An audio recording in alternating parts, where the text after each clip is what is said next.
One of the most prevalent complaints of elderly people is the loss of their sleep quality. This loss of sleep quality leads over time to reduced cognitive capacity, since important processes such as memory consolidation and DNA damage repair occur during sleep.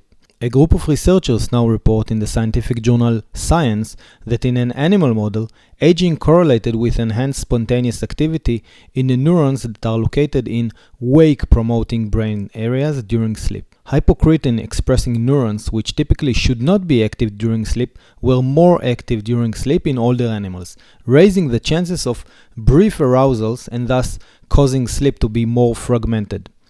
The scientists suggest that the excitability of hypocretin-expressing neurons in aged brains was possibly elevated due to decreased expression of a subpopulation of potassium channels. Aging-related sleep fragmentation may therefore be due to altered intrinsic excitability of arousal-promoting neurons.